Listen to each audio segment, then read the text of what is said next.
The smell hit him first. Not overpowering, not yet, but enough to make Mario Delgado pause outside room 234 of the Century Grand Hotel in Makati. He had been working maintenance at this hotel for 12 years, long enough to recognize when something was wrong. The guest had checked out 3 days ago according to the system, but housekeeping had reported the room locked from the inside, the Do Not Disturb sign still hanging on the handle. Now, on this humid Tuesday morning in March, Mario stood in the hallway with his master key, a security guard behind him, both of them exchanging glances that said they knew this wasn't going to be good. The door swung open. The room looked pristine at first glance. Bed made, curtains drawn, air conditioning still running on high. But there, in the corner near the window, sat a large suitcase. Louis Vuitton, the expensive kind Mario had seen guests carry in and out 1,000 times. Except this one seemed out of place, abandoned, and that smell was definitely coming from it. The security guard made the call. Within 40 minutes, the hallway filled with police, then forensics, then the medical examiner. When they finally unzipped that suitcase, when they saw what had been folded inside with such terrible precision, the case stopped being a routine hotel incident and became something that would haunt Manila for years to come. Inside was a young woman, her body compressed impossibly small, knees to chest, arms folded inward. She wore a yellow dress, now stained and wrinkled. In the small pocket of that dress, investigators would find a university identification card. The photograph showed a girl with kind eyes and a hopeful smile. Her name was Isabella Marie Santos. She was 21 years old. She had been a third-year nursing student at one of Manila's most prestigious universities. And the question that would echo through every news broadcast, every dinner table conversation, every sleepless night for her family was this: how does a girl with everything to live for end up discarded like luggage in a 5-star hotel room?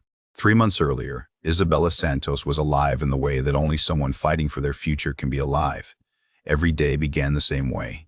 The alarm on her phone would buzz at 5 in the morning, and she would silence it before it woke her younger siblings sleeping on mats beside her in their small apartment in Quezon City. The walls were thin in their building, thin enough to hear the neighbors arguing, thin enough to hear jeepneys rumbling past on the street below, thin enough that privacy was a luxury none of them could afford. Isabella would dress quietly in the dark, her nursing school uniform pressed the night before, hanging on a nail hammered into the wall. Her mother, Elena, would already be awake in the kitchen brewing instant coffee and frying rice for breakfast.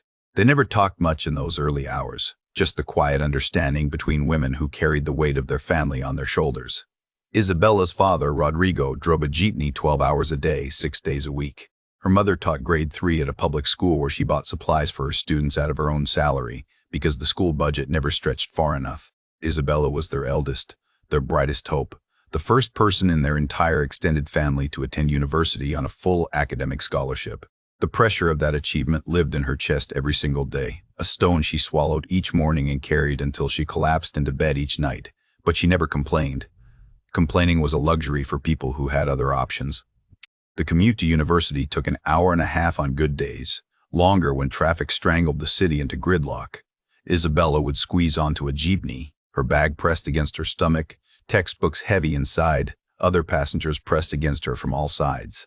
She studied during these rides, highlighting passages in her anatomy textbook with a yellow marker, memorizing the names of bones and muscles and nerves, preparing for the life she was building one exam at a time. She dreamed of becoming a nurse, maybe working abroad in Dubai or Singapore where the money was good, where she could send enough home to move her family out of that cramped apartment, where her younger siblings wouldn't have to make the same impossible choices she made every day. After classes, she worked. The cafe was in Bonifacio Global City, a gleaming neighborhood of glass towers and expensive cars, a place that felt like it existed in a different country than the one she lived in. She waitressed 4 afternoons a week and all day Saturday, pouring overpriced coffee for executives and expats who spent on a single lunch what her father made in 3 days of driving. But the pay was decent, and the tips were better, and every peso went into an envelope she kept hidden in her textbook. Money for her siblings' school supplies, for medicine when her father's back pain flared up, for the small dignities that poverty tried to steal from them. Her friends at university loved her. Marisol, her best friend since freshman year, would later tell investigators that Isabella was the person everyone went to with their problems. She listened without judgment, offered advice without condescension, and had a laugh that could fill a room. She was exhausted all the time, yes, but she hid it well behind smiles and jokes and an iron determination not to let anyone see her struggling. She was good, genuinely good, in a way that made people want to protect her, which made what happened later so incomprehensible to everyone who knew her. On a Tuesday in early December, Isabella was working the afternoon shift at the cafe. It was one of those slow periods between lunch and dinner when the staff could breathe, when she could lean against the counter and steal glances at her pharmacology notes spread on the back table. The door chimed. A man walked in, mid-20s, wearing clothes that cost more than her monthly salary, moving with the easy confidence of someone who had never been told no in his entire life. He was handsome in that specific way that money polishes into perfection. Hairstyled just so, watch catching the light, smile practiced and perfect. He ordered a cappuccino. She made it, her hand steady even though she could feel him watching her. When she set it down, he smiled and said something that made her blush. Something about her being too focused for a Tuesday afternoon, about wondering what she was studying so intently. Most customers never noticed her, never bothered to see past the uniform and the service. His attention felt different, felt genuine, and that was the first mistake, the first crack in the wall she had built around herself. His name was Miguel Antonio Reyes. He would tell her this later, after he came back the next day and the day after that, always ordering the same cappuccino, always lingering to talk. What he didn't tell her immediately was that his father was Congressman Eduardo Reyes, a fixture in Philippine politics for 20 years, a man whose face appeared on billboards across Metro Manila, whose family wealth traced back generations to haciendas and old money and the kind of power that pet elections and bought silence. Miguel was being groomed to follow in those footsteps, the golden son, the heir to a political dynasty. But Isabella didn't know any of this yet. She only knew that he kept coming back, that he laughed at her jokes, that he asked questions about her life like he actually cared about the answers. She was careful at first. She had heard stories, warnings whispered between girlfriends about boys like him, boys who slummed it with poor girls for entertainment before returning to their real lives. But Miguel was persistent. He memorized her schedule, showed up during her shifts, brought her books he thought she might like, expensive medical textbooks he said were just collecting dust at his apartment. When he finally asked for her number, she hesitated. Her finger hovered over her phone, and in that moment she could have said no, could have kept her life simple and safe and predictable. But she was 21 years old, and she was tired of being invisible, and this beautiful man was looking at her like she mattered. She gave him her number. That night, her phone buzzed with his first text. It was simple, nothing dramatic, just asking how the rest of her shift went, hoping she got home safely. She responded, and he replied immediately. And suddenly they were talking about everything, about her dreams and his frustrations and the strange intimacy that texting creates, the way you can be braver in messages than in person. He told her about the pressure of his family name, how sometimes he felt like he was drowning in expectations. She told him about the exhaustion of being her family's hope, the fear of failing them. They found common ground in that pressure, that weight. Even though their worlds were oceans apart, their connection felt real, felt special. And Isabella let herself believe that maybe, just maybe, good things could happen to girls like her. Maybe she deserved this small happiness alongside all her hard work and sacrifice. Maybe the universe was finally giving her something beautiful. She had no way of knowing that in 3 months she would be found in a suitcase. She had no way of knowing that the man sending her sweet messages late into the night would be the reason her mother would have to identify her body in a morgue. She had no way of knowing that she was not the first girl Miguel had noticed, had pursued, had promised things to. She only knew that for the first time in her exhausting, grinding, beautiful life, someone was choosing her. And that feeling, that dangerous, intoxicating feeling of being wanted by someone from a world she could never access on her own, would be the thing that led her to room 2004 of the Century Grand Hotel on a night in March when everything she was, everything she could have been, would be stolen from her and folded into expensive leather and left in a corner like trash. But that Tuesday in December, none of that had happened yet. That Tuesday, Isabella Santos was just a nursing student with calloused hands and big dreams, texting a boy who made her smile, believing that her life was finally opening up into something bigger, something better. The tragedy wasn't just in how it ended. The tragedy was in how much hope she carried with her right up until the moment it was taken away. The first month felt like a dream Isabella kept expecting to wake up from. Miguel would text her good morning before her alarm went off, as if he had memorized her schedule, as if thinking about her was the first thing he did when he opened his eyes. They started meeting after her shifts at the cafe, and he always had a plan, never the usual places young couples went, never the malls where her classmates hung out or the cheap restaurants near campus.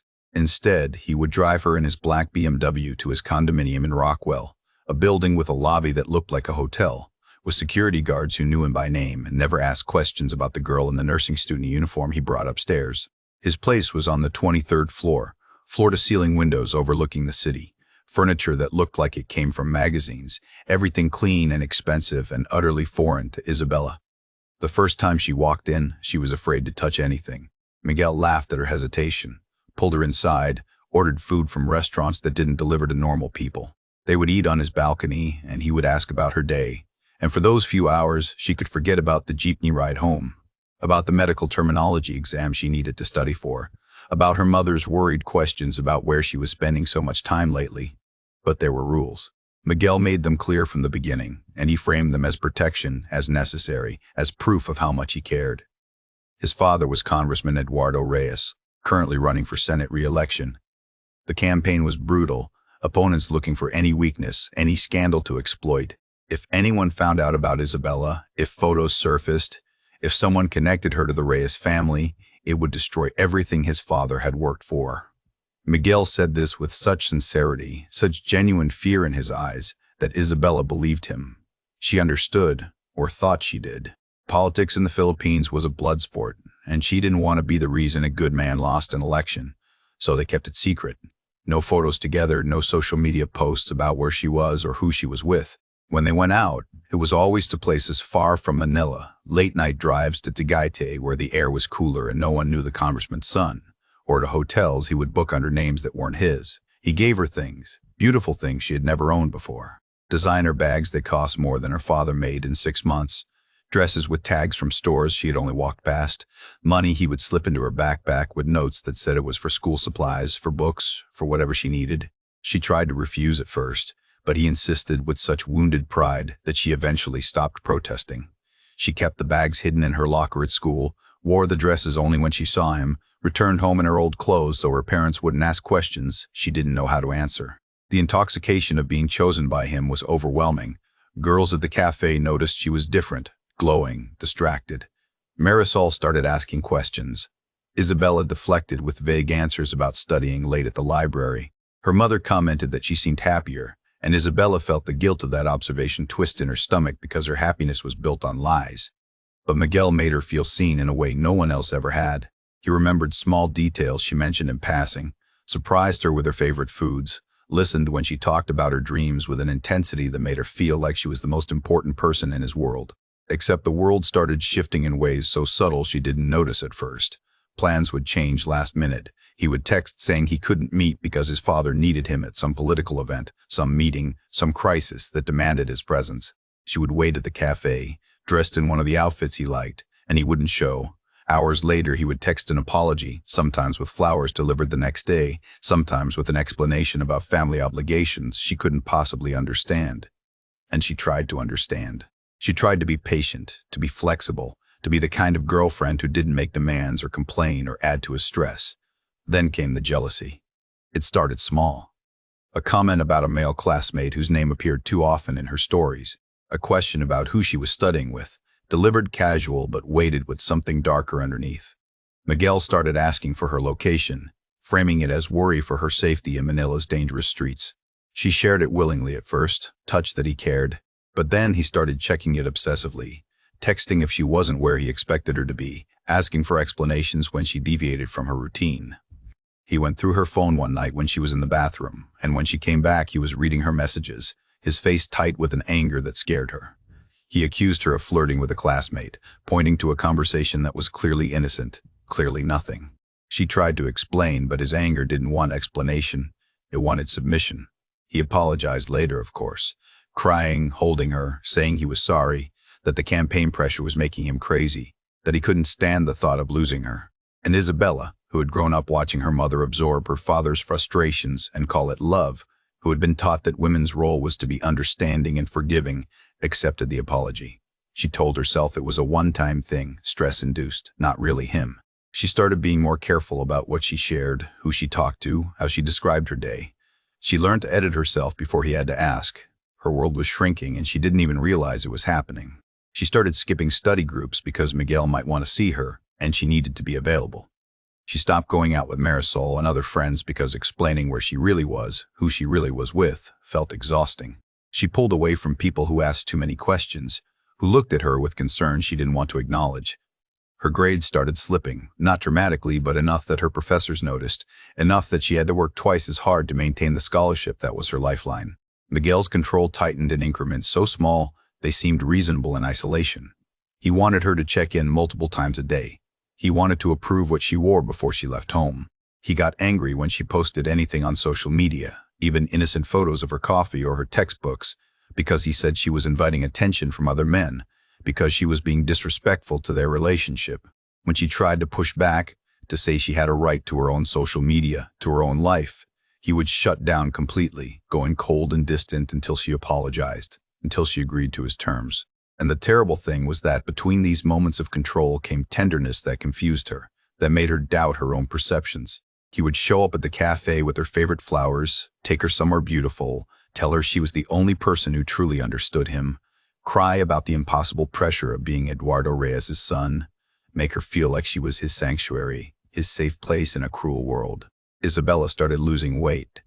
The stress of managing school and work, and a secret relationship with a man whose moods she couldn't predict was eating her from the inside. She was always tired, always jumpy, always calculating whether what she said or did would trigger his jealousy or his anger or his cold silence. Her mother noticed, of course, mothers notice, but when Elena asked if something was wrong, Isabella said she was just stressed about exams, about clinicals, about the normal pressures of nursing school. The lie came out smooth as glass. Marisol was less easy to fool. One afternoon in late February, she cornered Isabella in the university library, pulled her into an empty study room, and said the words Isabella had been dreading. "You're not okay. You're disappearing. What's happening to you?" Isabella tried to deflect, tried to smile and say everything was fine, but Marisol had known her too long, had watched her transform from a vibrant, hopeful girl into this hollow-eyed shadow. She asked about the guy, the one Isabella wouldn't talk about, and her voice carried that specific tone of fear that comes when you see your friend in danger but don't know how to save them. Isabella defended him. She heard herself using his words, his justifications, explaining about the campaign and the pressure and how nobody understood what it was like to be under that kind of scrutiny. She said Marisol didn't understand love, didn't understand sacrifice, didn't understand that real relationships required compromise. The words felt foreign in her mouth, like she was reading from a script he had written. Marisol's eyes filled with tears, and she said something Isabella would remember later, would replay in her mind during the darkest moments. "He's not good for you. You're changing into someone I don't recognize. Please, please be careful." But Isabella didn't listen, or couldn't listen, or the part of her that could have listened was already too buried under Miguel's version of reality to hear the warning. She left that conversation feeling defensive and misunderstood, and she pulled further away from Marisol, from everyone who might see what she couldn't admit to herself, that she was trapped, that the relationship she thought was love was actually something else entirely, something that fed on her isolation and her silence. The bruises appeared in early March. She told herself they were accidental at first. The way he grabbed her arm too hard during an argument, the way he pushed her against the wall when he was angry, it wasn't really violence, was it? Because he always apologized after, always cried and said he didn't mean it.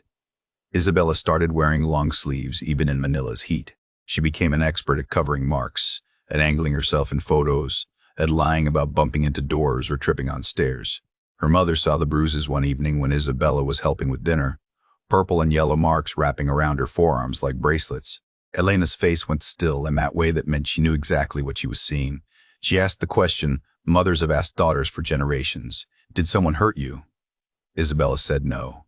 Said she bumped into a door at the hospital during clinicals, said it looked worse than it was. And Elena, who had her own history of making excuses for men she loved, who understood the shame and fear that kept women silent, didn't push. But her eyes said she didn't believe it. Her eyes said she was terrified. Her eyes said she would regret that silence for the rest of her life. That night, Elena couldn't sleep, listening to her daughter's breathing in the dark, knowing something terrible was happening, but not knowing how to stop it without pushing Isabella further away. On March 14th, a Thursday, Isabella's phone buzzed during her shift at the cafe. A text from Miguel. "Come to the hotel tonight. Century Grand in Makati, room 234. We need to talk. It's important." The message carried weight, urgency, something final in the words. Isabella stared at her phone, her stomach twisting with a dread she couldn't name. She thought about not going. For one brief moment, standing behind that counter with the coffee machine hissing and customers chatting and her normal life happening around her, she thought about texting back that she couldn't make it, that she had to study, that maybe they should take a break. But she didn't. She finished her shift, changed into the yellow dress he had bought her, the one he said made her look beautiful, the one she would die in. She took a jeepney to Makati, watching the city lights blur past, not knowing she would never see her family again, never finish her degree, never become the nurse she had worked so hard to be. She arrived at the Century Grand Hotel at 11:47 p.m. Security footage would later show her walking through the lobby, her face nervous but composed, a young woman going to meet someone she still believed loved her. She took the elevator to the 23rd floor, walked down the carpeted hallway to room 234, knocked on the door. It opened. She went inside, and everything she was, everything she could have been, ended in that room over the next few hours, in ways so brutal the medical examiner would have trouble maintaining professional composure during the autopsy. But Isabella didn't know any of that yet. She only knew that Miguel said they needed to talk. She only knew that she had news to tell him too. News she had confirmed that morning with a pregnancy test bought from a pharmacy. News that made her terrified and hopeful in equal measure. She only knew that she was tired of secrets, tired of hiding, ready to fight for something real. She walked into that hotel room thinking maybe this was the moment everything would finally change. She was right about that. Everything was about to change, just not in any way she could have imagined. The security footage told part of the story. Isabella Santos entering the Century Grand Hotel at 11:47 p.m. on March 14th, wearing a yellow dress, carrying only her small purse. She moved through the lobby with the posture of someone trying to appear confident while feeling completely out of place in a hotel where rooms cost more per night than her father made in a week. She didn't look at the front desk, didn't make eye contact with the concierge, just walked straight to the elevators like Miguel had probably instructed her. The footage showed her pressing the button for the 23rd floor. The elevator doors closed.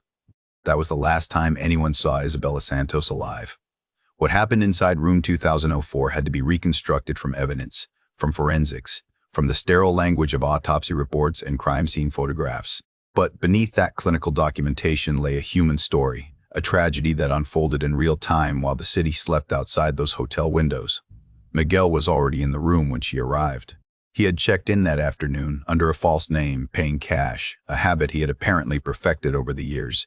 The room was expensive, tasteful, with a view of the Makati skyline that neither of them would appreciate that night. Isabella had news. She had discovered it that morning, standing in the cramped bathroom of her family's apartment, staring at 2 pink lines on a plastic stick she had bought from Mercury Drug with money she should have saved for textbooks. 6 weeks pregnant, the realization had hit her in waves throughout the day. Terror and wonder, and a strange kind of hope she didn't know how to name. She was 21 years old, still in nursing school, from a family that could barely afford to feed the children they already had. But there was a part of her, the part that had grown up watching her mother sacrifice everything for her children and call it purpose, that wanted this baby, that saw it as a chance for something real with Miguel, a reason to stop hiding, a future that looked different than the grinding poverty she had fought her entire life to escape. She told him. The words probably came out nervous, rushed, maybe apologetic. She probably tried to frame it as something they could handle together, something that didn't have to be a crisis. She probably looked at him with hope, waiting for him to say something that would make this okay, that would make them okay. But Miguel's response was not what she expected. It was not what she had let herself imagine during the jeepney ride to Makati when she allowed herself to picture a different ending to this story. He couldn't. He wouldn't. The words he said don't matter as much as the finality behind them. His father was 3 months from a Senate election. The Reyes family name, carefully cultivated over generations, could not survive a scandal involving an illegitimate child with a poor nursing student.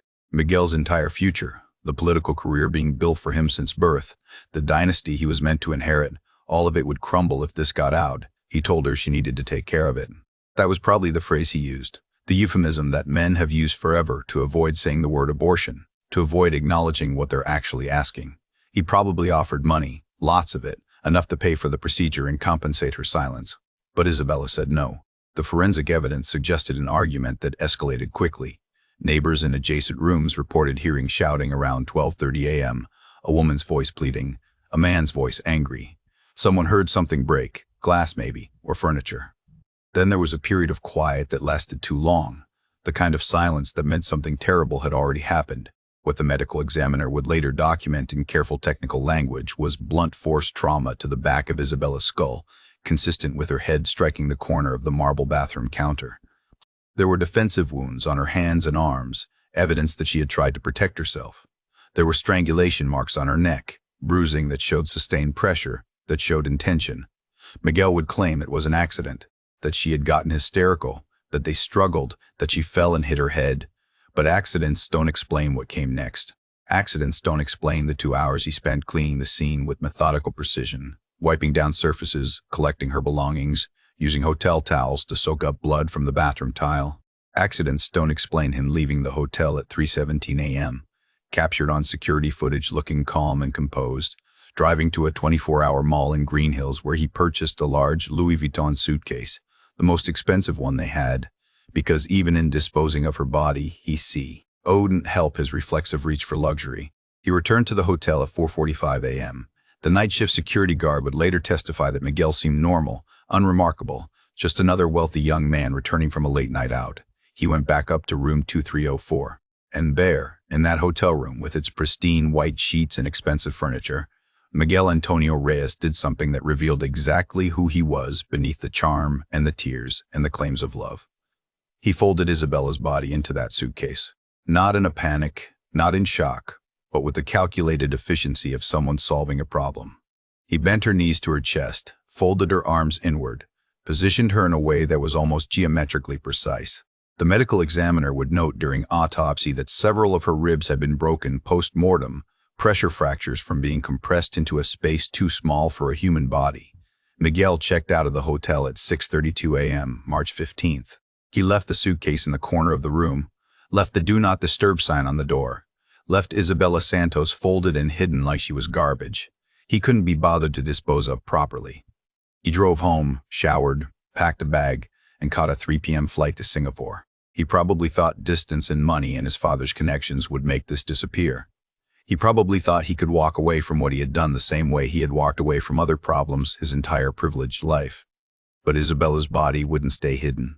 3 days later, Mario Delgado smelled something wrong outside room 2304. 3 days later, the suitcase was opened and the truth spilled out in a way that would shock Manila into collective grief and rage.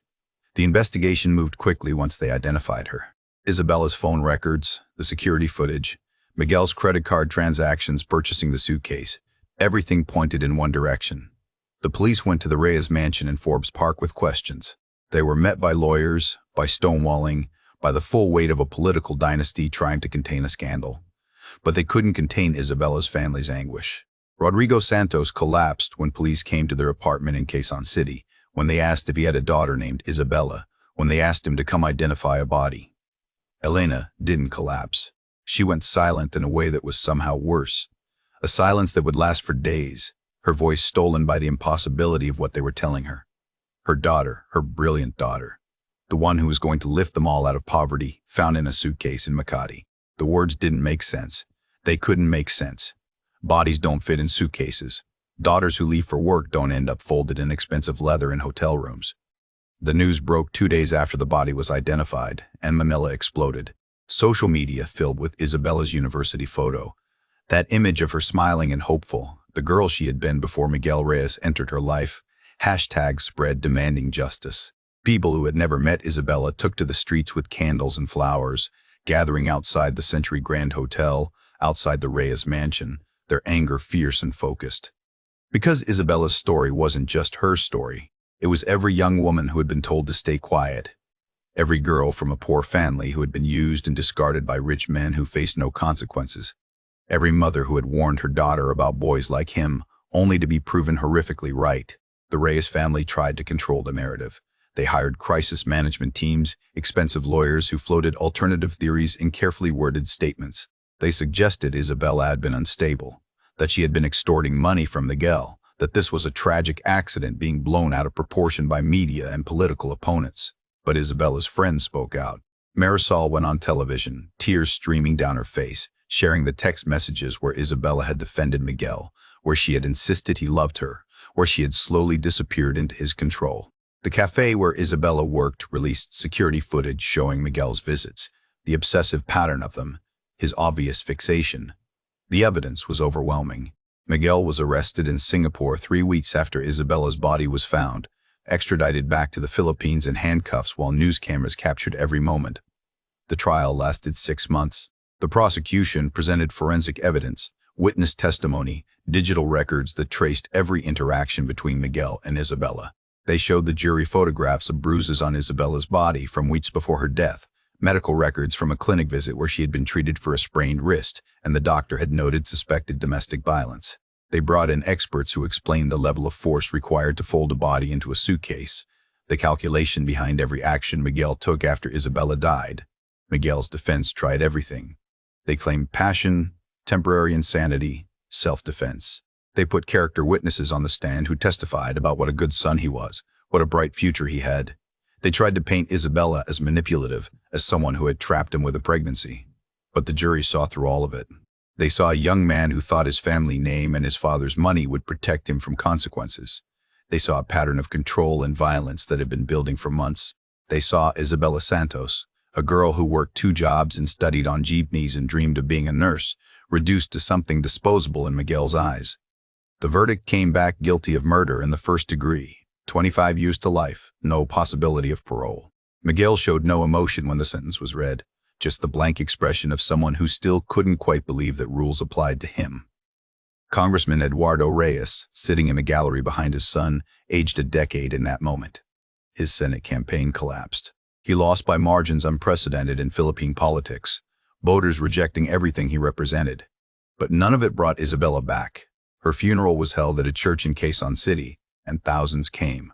People lined the streets, strangers who had never met her but who understood what she represented. Students from her university filled the pews wearing their nursing uniforms. Workers from the cafe came with flowers. The service lasted hours because person after person stood up to speak about kindness Isabella had shown them, about the future she should have had. Her mother sat in the front row holding Isabella's nursing textbooks, the ones she would never finish. Her father held the yellow dress she had been wearing that night, returned from evidence, cleaned but never clean enough. In the weeks after the trial, Elena Santos finally found her voice again. She started speaking at universities, at women's groups, anywhere that would listen. She talked about recognizing the warning signs she had missed, about the bruises she had seen and not pushed hard enough to understand. She talked about how poverty makes young women vulnerable, how girls like Isabella are taught that being chosen by wealthy men is an opportunity instead of a danger. She started a foundation in her daughter's name, offering support to women in abusive relationships, providing resources Isabella never had access to. The Century Grand Hotel renovated room 2004 changed the number, tried to erase what happened there. But people remembered. Manila remembered. The Philippines remembered. Isabella Santos became more than just another victim in a country where violence against women so often goes unpunished. She became a symbol, a rallying cry, a name that meant something. Her face appeared on murals across the city, in protests, in campaigns demanding justice for other missing and murdered women. Years later, Elena Santos still keeps Isabella's bedroom exactly as it was. The nursing textbooks on the desk, the uniform hanging on the nail in the wall, the small dreams of a girl who wanted to heal people preserved like a shrine. She stands there sometimes in the early morning, the same time Isabella used to wake up, and she thinks about the daughter she raised, the daughter she lost, the daughter who spent her whole life trying to be small enough to fit in crowded jeepneys without taking up too much space, small enough to carry her family's hopes without complaining about the weight, small enough not to burden the wealthy boy who said he loved her, small enough, in the end, to fit into a suitcase when he decided she was a problem that needed to disappear. But Isabella's story wouldn't stay contained in that expensive leather. It spilled out across Manila, filled the streets with candlelight vigils and protest chants, reminded an entire nation that some lives matter more than power, that silence is what allows monsters to thrive. Isabella Santos wanted to be a nurse. She wanted to heal people, to make the world a little bit better than she found it. Instead, she became a symbol, a warning, a ghost that haunts every young woman who gets a text from a man who seems too good to be true. Sometimes, that's how the dead speak loudest. By refusing to be forgotten, Isabella will never be folded small again. Her name rings out, impossible to ignore, demanding we remember that behind every statistic, every headline about violence against women, There was a real person who laughed and studied and hoped and deserved so much better than what this world gave her.